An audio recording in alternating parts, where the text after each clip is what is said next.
Assalamualaikum Bu. Waalaikumsalam, Pak. Apa kabar, Pode? Alhamdulillah kabar baik Bu. Ibu sendiri apa kabar? Kayaknya kurang baik deh, Pak. Maaf, Pak. Boleh saya minta waktunya? Saya mau cerita apa yang saya rasakan di kelas, Pak. Baik Bu. Apa yang mau Ibu ceritakan? Begini, Pak. Akhir-akhir ini saya merasa murid-murid di kelas saya yang kurang antusias dalam menyetor tugas mandiri. Jumlah siswa yang menyetor tugas itu hanya sekitar 50% tiap kelas, Pak. Jadi menurut Ibu Wati sendiri apa yang Ibu harapkan? Tujuan dari obrolan kita hari ini Bu. Saya mengharapkan solusi atas permasalahan saya tentang antusias murid yang saya ajar, Pak, dalam menyetor tugas mandirinya.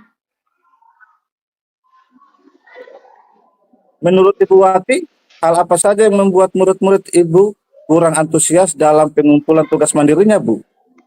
Kalau saya ingat kembali, hal yang menyebabkan murid saya kurang antusias dalam menyetor tugas mungkin karena tugas yang saya berikan terlalu banyak, kemudian berisi banyak pertanyaan tanpa saya memberikan sumber belajar yang beragam dan menyenangkan.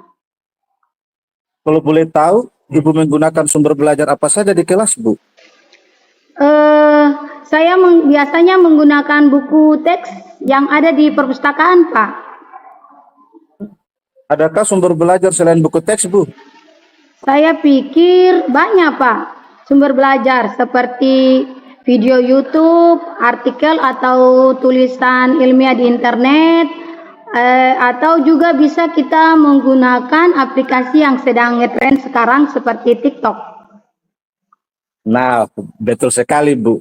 Saya yakin sekali bila Ibu bisa menggunakan berbagai macam sumber belajar, pasti membuat murid-murid antusias dalam pembelajaran Bu. Jadi, sekarang apa rencana Ibu untuk menyelesaikan masalah ini Bu? Pertama, saya akan memberikan tugas tidak terlalu banyak. Kedua, bentuk tugas sesuai dengan minat dan bakat murid-murid saya.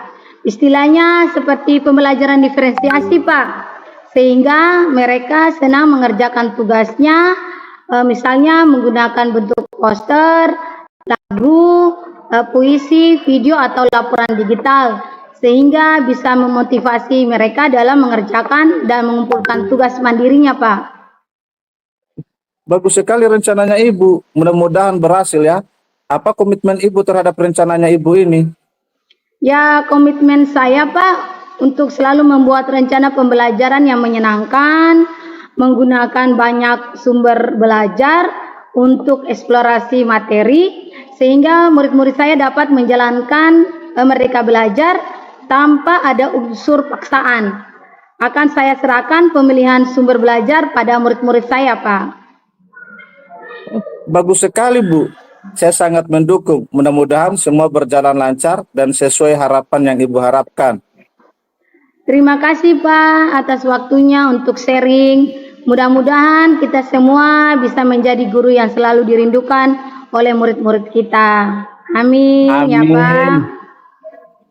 Ya Bu. Ya, silakan Ibu pengamat.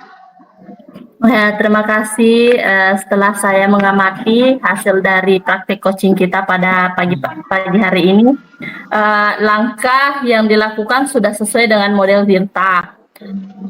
Di situ sudah ada tujuan. Menurut saya, tujuan yang disampaikan oleh Koci sangat jelas, yaitu ingin mencari solusi atas permasalahan yang dihadapi tentang penurunan antusiasme murid dalam penyetoran tugas mandirinya. Kemudian di bagian identifikasinya, di mana coach memberikan pertanyaan yang dapat membuat coach menyadari bahwa pembelajaran yang dilakukan harus mengasihkan, banyak sumber belajar dan tugas harus sesuai. Kemudian di bagian rencana aksi, coach memberikan pertanyaan yang dapat membuat coach merencanakan hal-hal dalam penyelesaian masalah, baik tentang antusiasme murid-murid dalam penyetoran tugas mandirinya. Kemudian di bagian tanggung jawabnya, di mana coach menanyakan tentang komitmen terhadap rencana yang diambil oleh coach dan ternyata membuat coach menjadi yakin akan keputusan dalam solusi yang dia ambil. Itu hasil pengamatan dari saya. Terima kasih. Ya, makasih Bung. Terima kasih Bu atas pengamatannya.